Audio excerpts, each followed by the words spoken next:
Assalamualaikum warahmatullahi wabarakatuh. Perkenalkan, nama saya Atika Nastasia Mite, Fakultas Keguruan dan Ilmu Pendidikan Universitas Sintu Maroso, Prodi Pendidikan Biologi. Saat ini saya akan membahas materi dari kelompok 7 mengenai fotosintesis. Pengertian fotosintesis. Fotosintesis adalah suatu proses pembuatan atau pembentukan makanan yang dilakukan oleh tumbuhan, terutama tumbuhan yang mengandung zat hijau daun, yaitu klorofil, dengan bantuan energi cahaya matahari. Di dalam fotosintesis juga ada yang disebut metabolisme.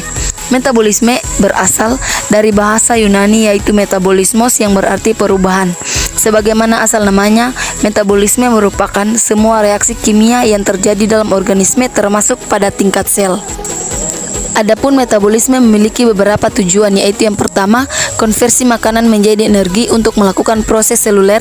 Yang kedua, konversi makanan atau bahan bakar menjadi bahan penyusun protein, lipid, asam nukleat, dan beberapa karbohidrat. Yang ketiga, pembuangan limbah nitrogen.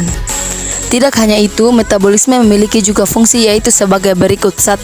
Mengganti sel atau jaringan yang rusak. 2. Respirasi jaringan pada tubuh. 3. Pertumbuhan jaringan tubuh. 4. Penyusun unit membangun sel.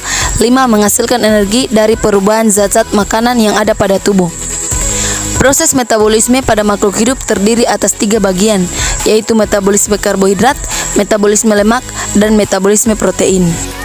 Di dalam fotosintesis ada juga yang disebut Krebs-Lewis atau CAM.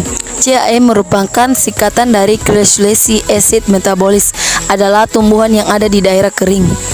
Tumbuhan yang masuk kategori ICAM adalah kelompok sukulen atau menyimpan air, seperti lidah buaya, kaktus, dan yang umumnya hidup di lingkungan kering. Proses fotosintesis tanaman CAM pada dasarnya merupakan kombinasi antara fotosintesis tanaman C3 dengan fotosintesis tanaman C4. Tanaman CAM merupakan golongan tanaman yang memiliki daun yang berdaging. Mekanisme pembentukan ATP dan NADPH. Fotosintesis terjadi dalam 2 tahap. Pada tahap pertama, energi matahari ditangkap oleh pigmen penyerap cahaya dan diubah menjadi bentuk energi kimia, ATP, dan senyawa pereduksi NADPH. Proses ini disebut tahap reaksi terang. Reaksi terang adalah proses untuk menghasilkan ATP dan reduksi NADPH2. Reaksi ini memerlukan molekul air dan cahaya matahari. Proses diawali dengan penangkapan foton oleh pigmen sebagai antena. ATP adalah sumber energi langsung bagi semua kegiatan metabolisme di dalam sel. Energi yang terikat di dalam ATP tersebut berasal dari energi yang dibebaskan dalam pemecahan senyawa organik dalam sel, yaitu dalam proses respirasi. Pembentukan ATP atau fotofosforilasi selama proses transfer elektron pada skema Z, ion H+ yang dilepaskan ketika PS2 mengoksidasi air untuk menghasilkan oksigen itu dilepaskan ke dalam ruang tilakoid, sedangkan H+ yang digunakan untuk mereduksi NADP+ menjadi NADPH oleh NADH reduktase diambil dari stroma. Sintesis sukrosa dan pati. Sintesis sukrosa. Sintesis sukrosa berlangsung di sitosol. Glukosa dan fruktosa difosforilasi terlebih dahulu menjadi glukosa 1-fosfat dan fruktosa 6-fosfat. Reaksi antara dua senyawa tersebut membutuhkan energi dari uridin trifosfat dan uridin difosfat. Sintesis pati atau amilum.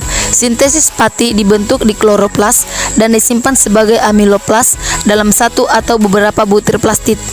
Pati terbentuk ketika fotosintesis melebihi laju gabungan antara respirasi dan translokasi. 2 jenis pati yaitu amilosa dan amilopektin. Pembentukan terjadi melalui satu proses yang melibatkan sambungan berulang unit glukosa dari nukleotida yang disebut adenosine difosglukosa atau ADPG.